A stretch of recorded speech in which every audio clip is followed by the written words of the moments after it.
Hello and welcome to Wednesday Live Edit. Going to be editing a set of images from start to finish. This can be a lengthy process, so I don't really like to do it all that often on my regular videos. But if you'll come here to my lives, this is where you're going to see it done. So what I'm going to do is go through my process, start to finish, editing a stack of images from Lightroom into Starry Landscape Stacker, and then finishing up in Photoshop. I'm going to run a few different processes along the way. So let's check that out. So I'm going to get started here.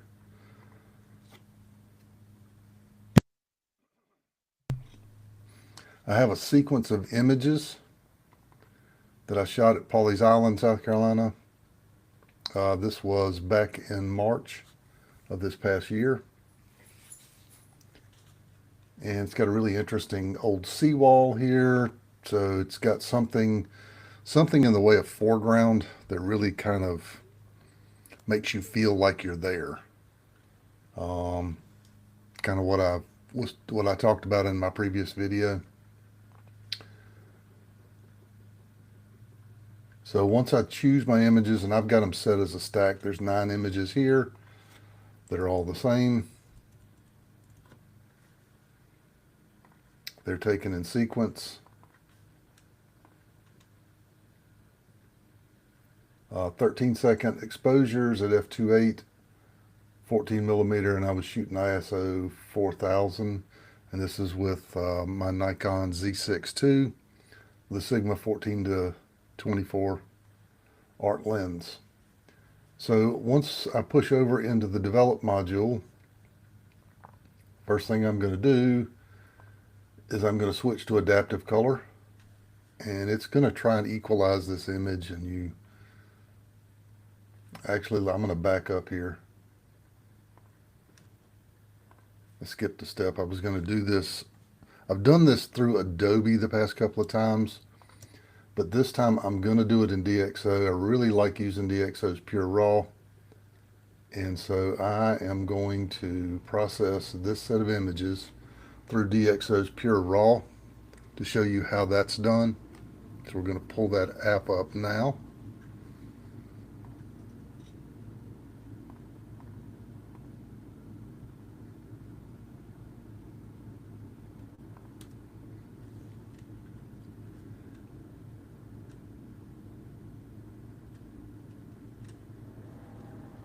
And I'm going to run my luminance at about 60. Let's zoom into 100 where we can get a really good look at what it's doing.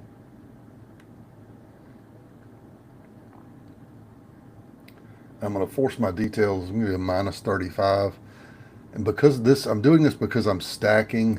I've found when you force detail with stacking, you get a lot of artifact here in the stars, and they kind of turn into squiggly lines, and I want to avoid that. So I'm going to run this one simply. I'm going to run this one with a reduced force detail, and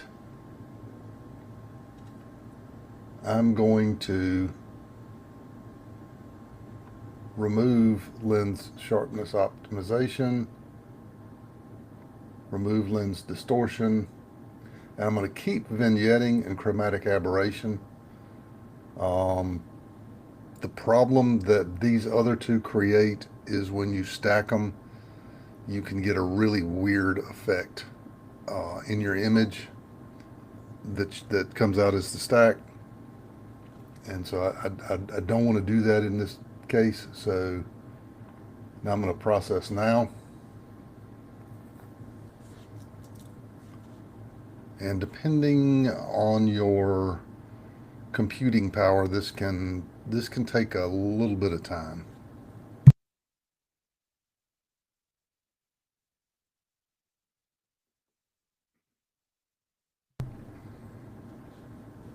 This one isn't too bad. It's only a couple of minutes, looks like.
Sorry, I have my mic muted there. I'm going to start over.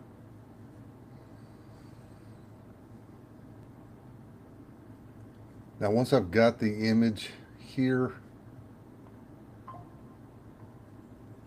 this is my set of images. Once I've got the image here, I'm going to push to the develop module, and I'm going to try adaptive color, but I'm going to have to reduce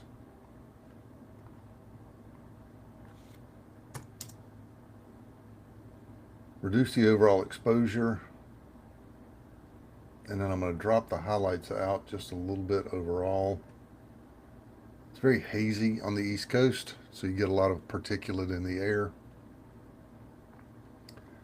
And then of course we got to address the white balance. I'm not happy with that, so I'm going to drop it down a bit. It looks better.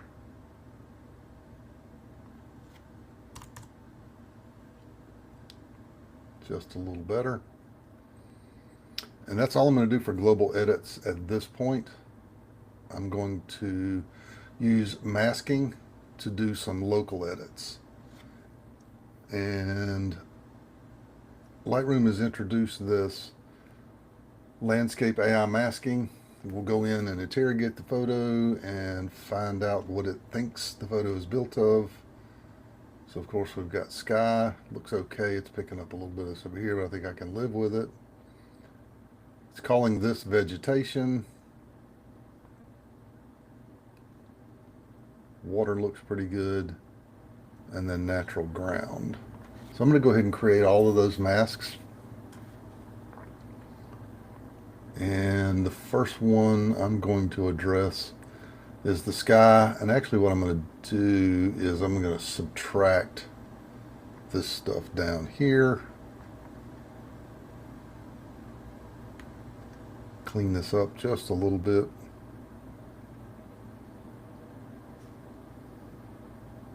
There we go. And the first thing I do with the sky is add a little bit of contrast.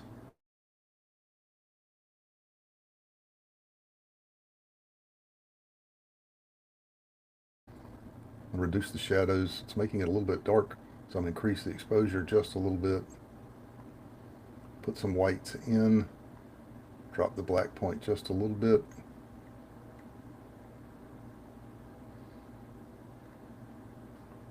Give it some texture to really make those stars pop. Give it some clarity to address the structures in the Milky Way. And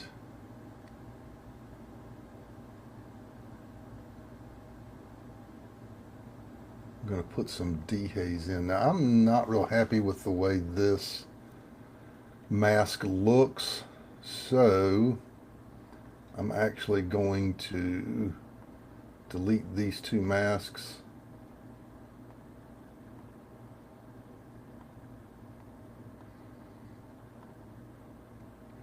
And I'm going to add with a linear gradient.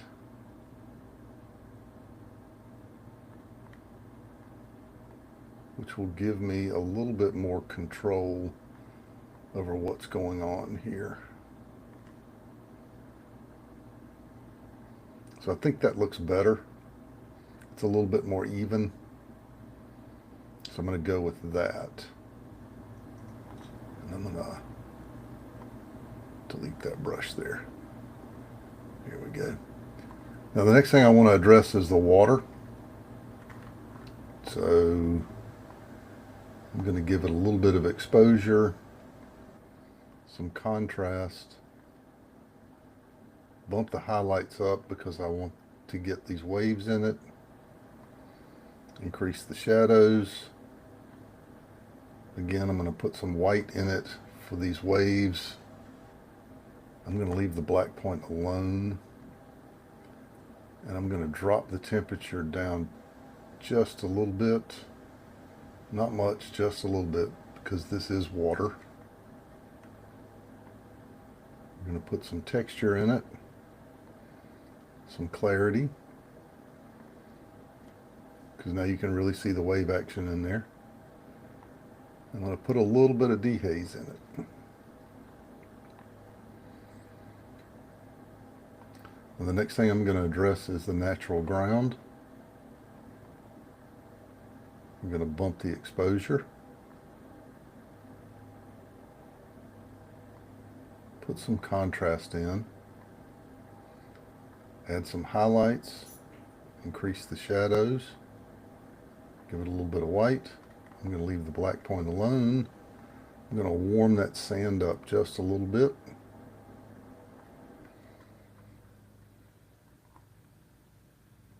Give it some texture and a little bit of clarity. I'm going to see what dehaze does, but I don't really like it that much. So maybe just a touch of dehaze, but not much at all. And lastly,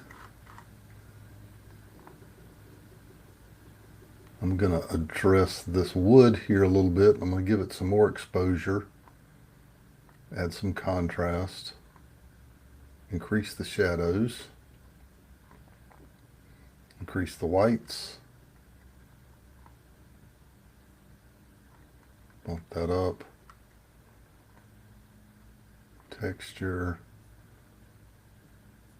I'm going to leave the clarity alone. Okay.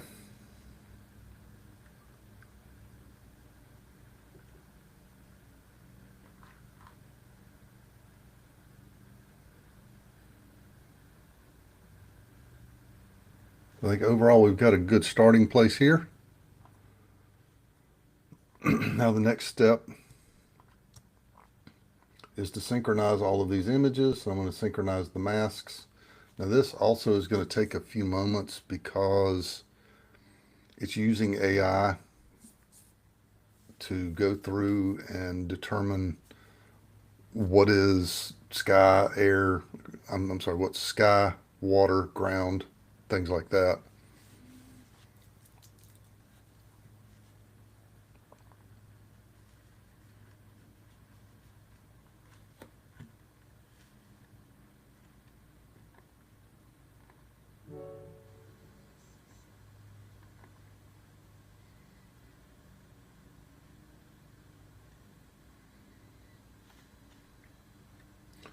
All right, that's done and it's propagated out. Now, one thing that I want to make sure you take a look at and do here is scroll through your images just to see what they're doing. One place this can cause you a little bit of trouble when you go into the stacking process with these images that have AI generated masks is if you've got a lot of wave action and it changes here, it can change the way that mask is built and it will cause some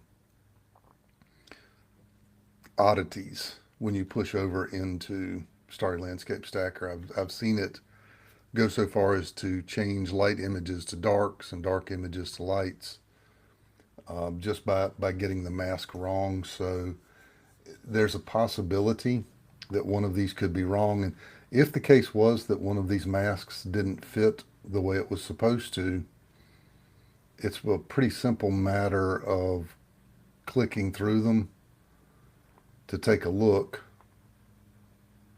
And you would be able to see what the mask looked like up here.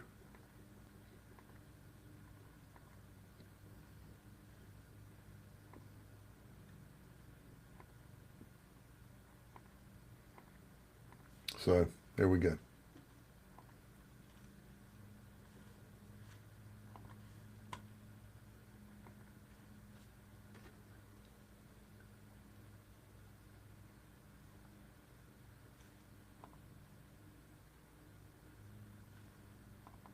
One of these has got something odd going on with it.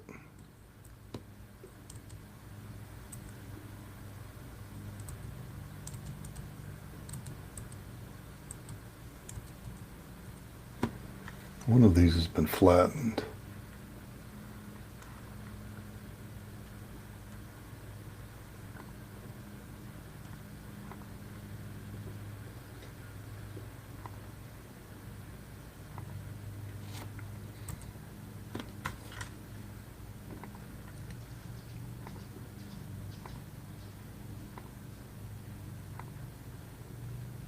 Just want to make sure that none of these have got profile corrections, and they don't. So we're ready to go. Now I'm going to export all of these images to my working drive so that I can then turn around and import them back into Starry Landscape Stacker. So we're looking at 2025. On the first, I'm going to put it in a subfolder. I'm going to call it Wednesday Live. I'm going to rename these to Pawleys Island.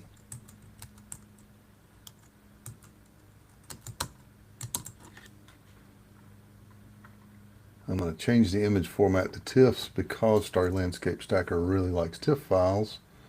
I set my resolutions to 300. I leave everything else the same.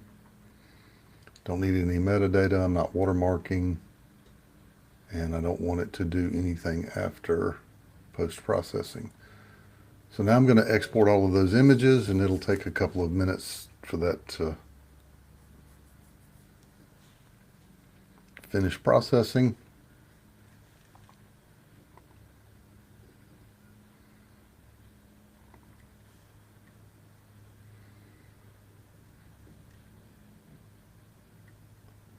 And while that looks like it's finishing up, I'm going to go ahead and launch Starry Landscape Stacker. Launched on my other monitor, so I'm going to pull that over, and I'm in my working drive, March 1st, Wednesday live. All images have pushed over. So I'm going to open those images in Starry Landscape Stacker.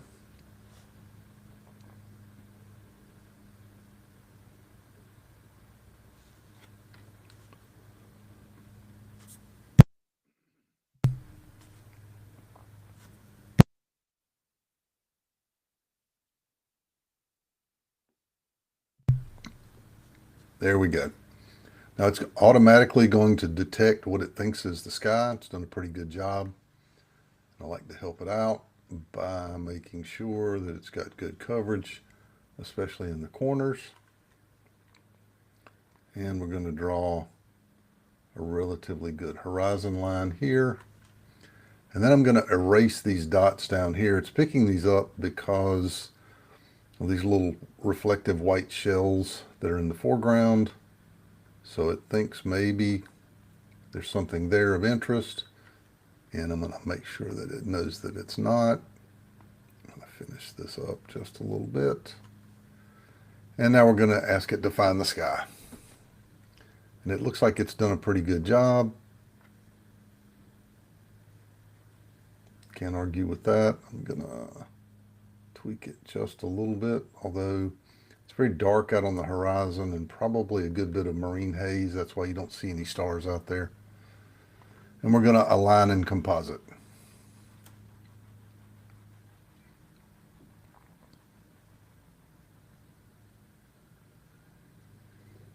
And we're done. Now we need to choose an algorithm for our final image. So I'm going to go through the list of composite algorithms. If you hover over here, it will give you a definition of what each algorithm's doing, although it doesn't really mean all that much to me.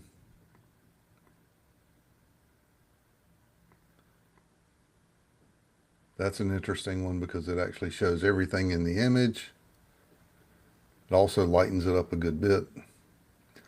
And then the minimum value will, it's curious. I think that this is caused because we have a problem with one of those images that it's doing something weird with it. So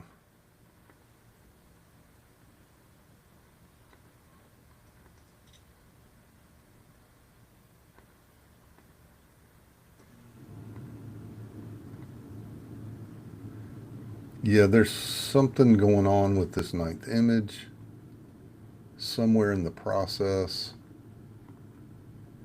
It was a problem. So I'm actually going to load those images again, and I'm going to omit that 9th one. I'm actually a little bit glad this has happened because one of the things I want to get across in a lot of these live edits and things that I'm doing is the way that I'm doing it may or may not be the way to do it, the only way. It's just the way that I've come up with. And there's no perfect right way to do it. This is what I do. So we're going to run that process again.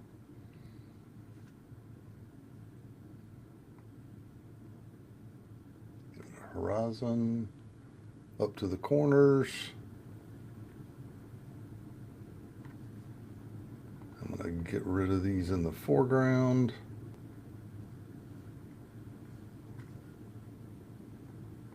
Fine sky. Looks like it's done well. Tweak it just a little bit. And now we're going to run the align and composite again.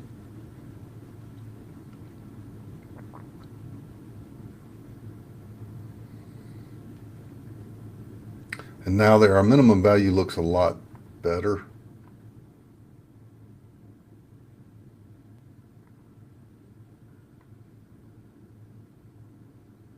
I'm usually torn between the minimum value and the minimum horizon noise.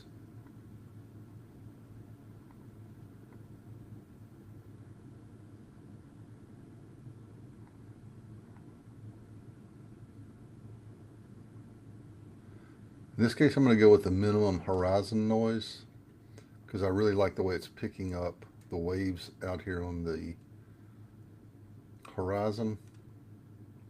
So we're going to save this image out. I'm going to save it to my image files where everything is stored. And I'm going to change the name on it.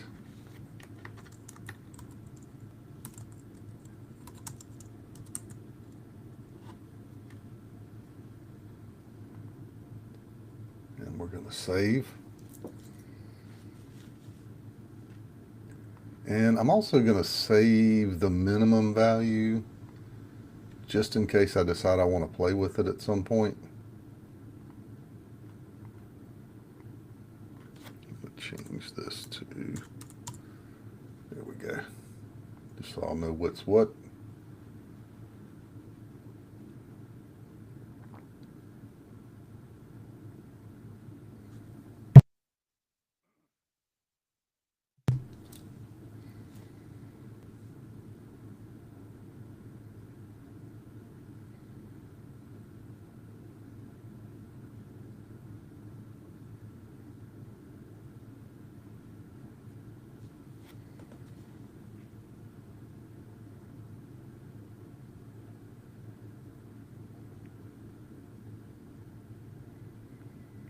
You gotta hate it when the computer decides it's time to just think about it for a second.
While that thing's thinking a minute,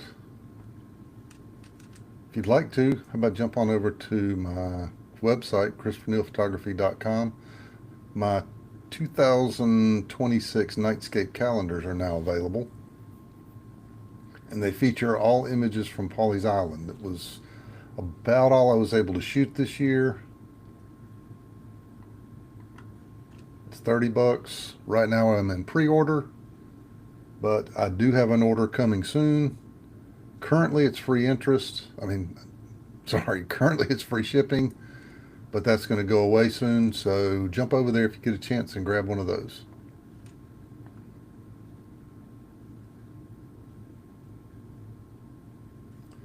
So I'm not liking what this is doing. It looks like it's hung up. So I'm just going to go ahead and force it to quit. And we're going to roll on.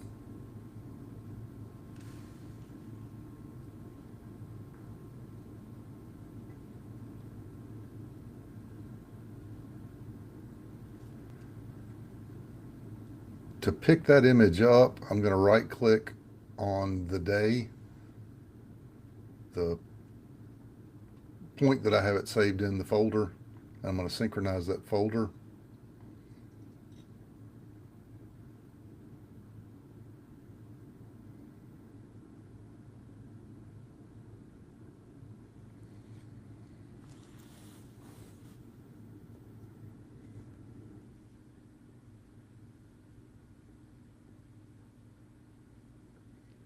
Man, this whole system is just slowing down.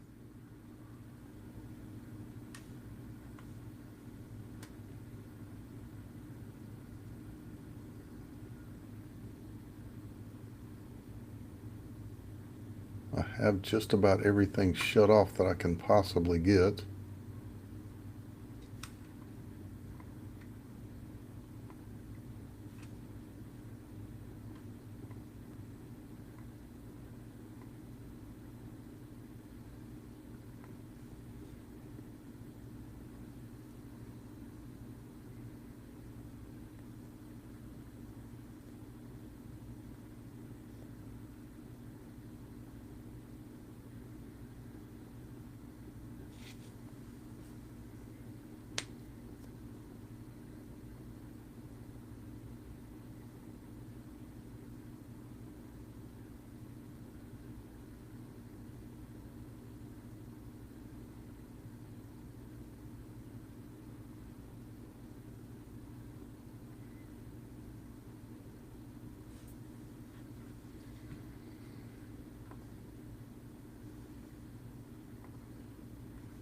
Trying to see if something else is hanging it up.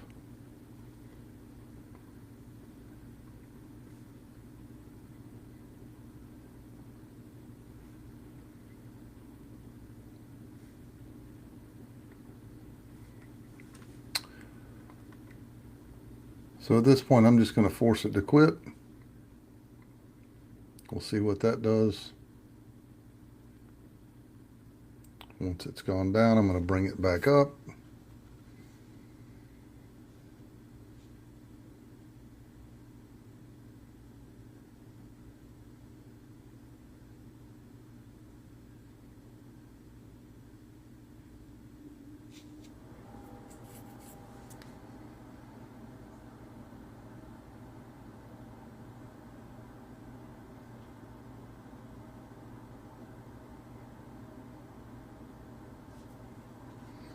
So it does not appear that Lightroom is going to cooperate today, but that's okay.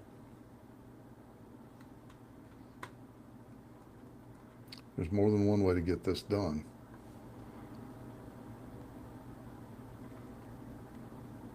Since I know where the file is,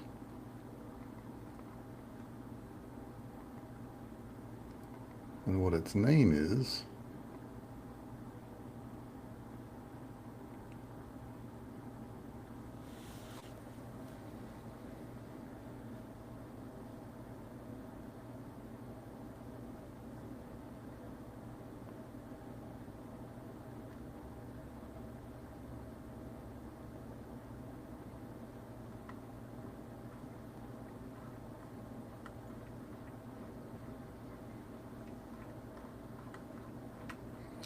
I'm looking for it elsewhere to try and pull it up.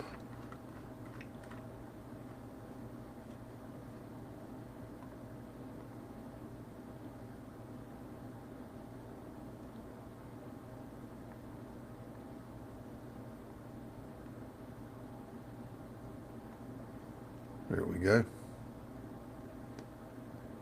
Now we're going to launch that directly into Photoshop. Photoshop was our next step, so we're not really hurting anything here. Just makes it easier when Lightroom cooperates. So we have the image opened in Photoshop. I'm going to fit it on the screen. And my first process is to run Clear Sky. I'll list all of these actions in the show notes.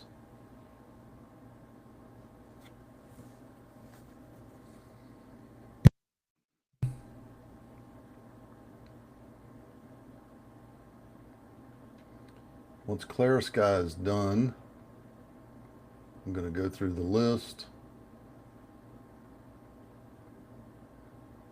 3 looks like it's going to be my best bet.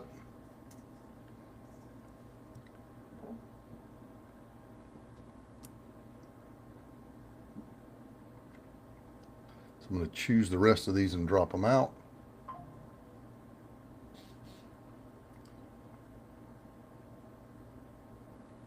Now I'm going to begin running filters. My first filter is Color FX Pro from Nick Collection.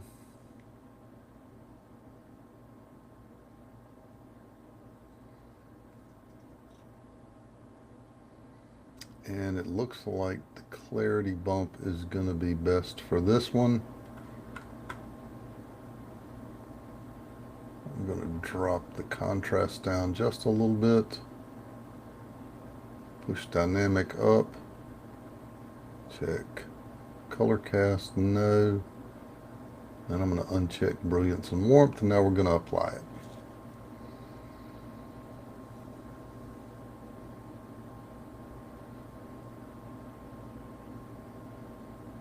So while I was running that, I noticed I have one sensor spot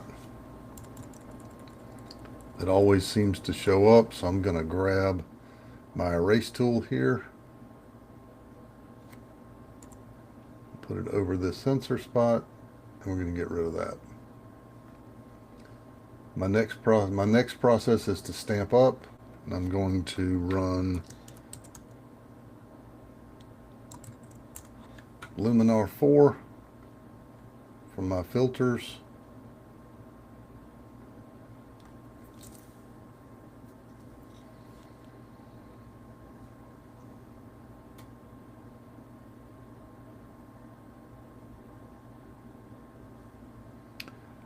I run a Luminar Looks called Seascapes. You can hover over them. One I really seem to go for most of the time is Misty Mood, because it warms the image up and really brings the core out a great deal. It enhances these stars here. So I'm going to find a good level for it, and we're going to apply it.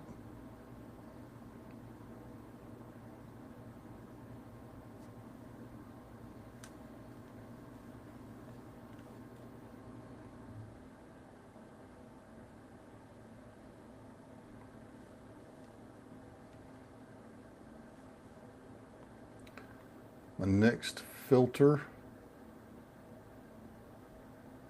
is, my next step is I'm going to stamp up a bit. I'm using Pro Panel by John Weatherby to kind of help my workflow. My next step is going to be, I'm going to run one more denoise. Night sky images can be notoriously noisy. That's why we stack, and we're running AI denoise on the front end. I like to run Topaz Denoise AI on the back end just to kind of see what kind of additional detail I can get out of it. You see it's a little bit fuzzy here. It's sharpening it up just a little bit for me, so I'm going to apply that.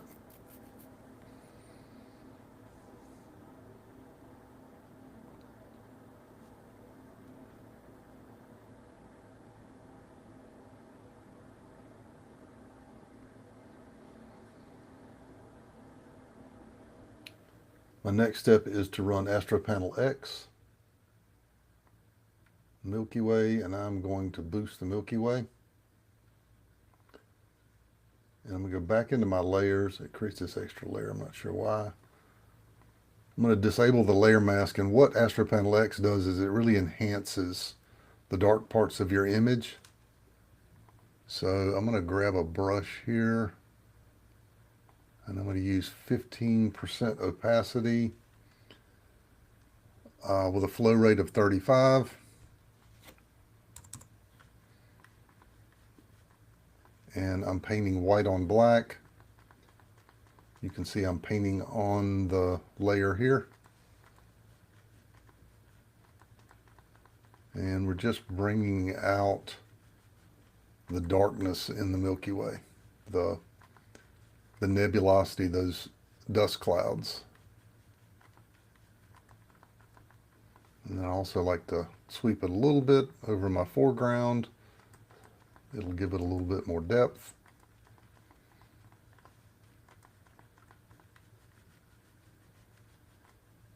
Looks good.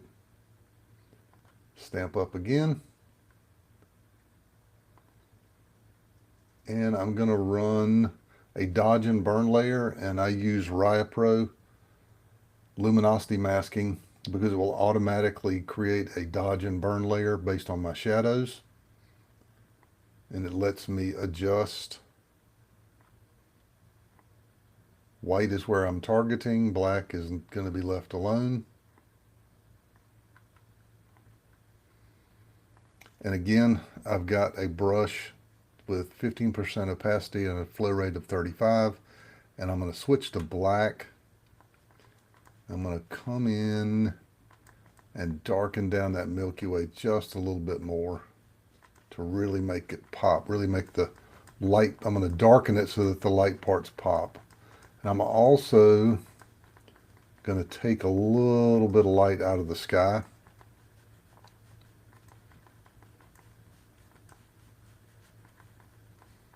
And of course, give my foreground a little bit more depth.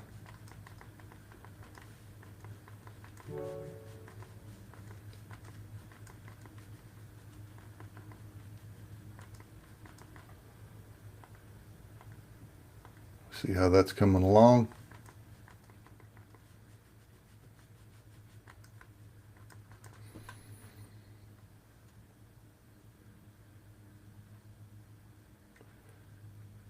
And finally, I'm going to run an Orton Sharp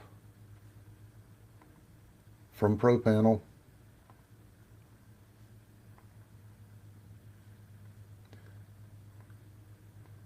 Just to see what it's going to look like. It's going to add a little bit more color and darken that image down a little bit. I really like the way that looks.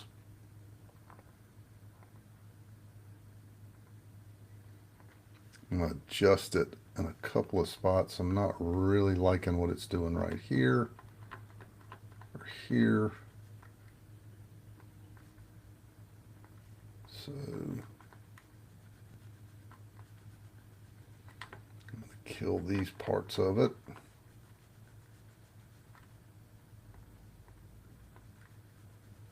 It's like it's putting just a little bit too much shadow in here.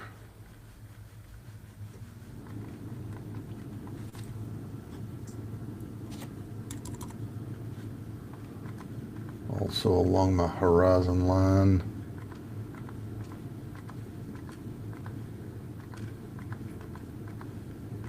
I've had a couple of people comment about they don't like the way these images look with this dark horizon line like this, but it's what we got here on the East Coast. This is marine layer of haze, and it won't let light pass through, and it really kind of gives my images that sharp boundary there. So my last step in the process is to add my watermark. And I use my watermark as a brush so I can change the color and drop it anywhere. I'm going to export out.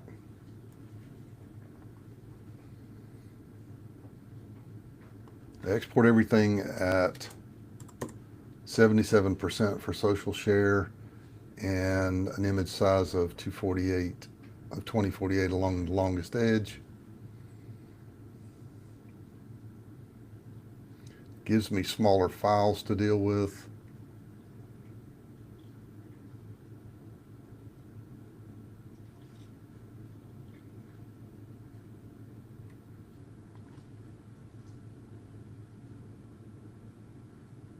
Exports.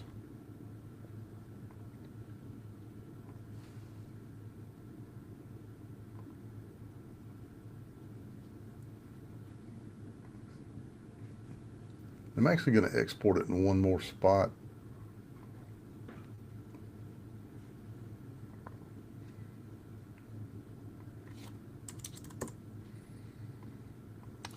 This makes it a little bit easier for me to share out.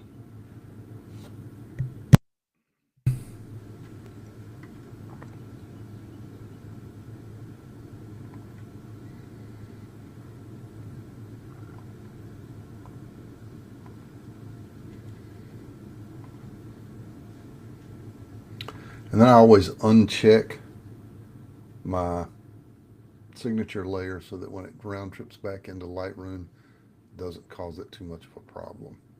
So I'm going to save that out.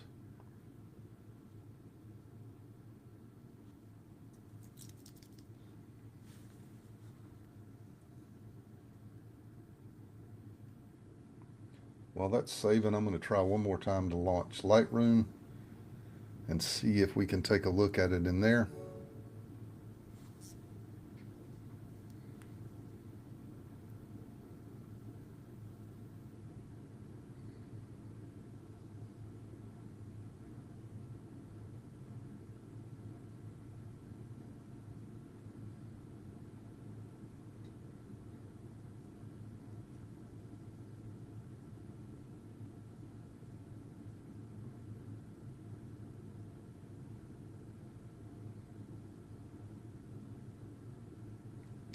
Undoubtedly not.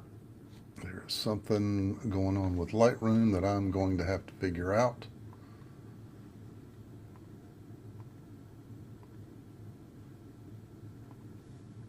So once that finishes saving out, I wish Lightroom was working. I'd be able to show you comparison, but you see where we went from a fairly flat raw image through a couple of rounds of denoise with AI denoise stacking and then pushing over into Photoshop to finish it out.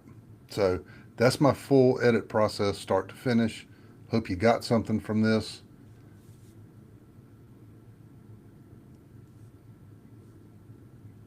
Hope to see you on my next live.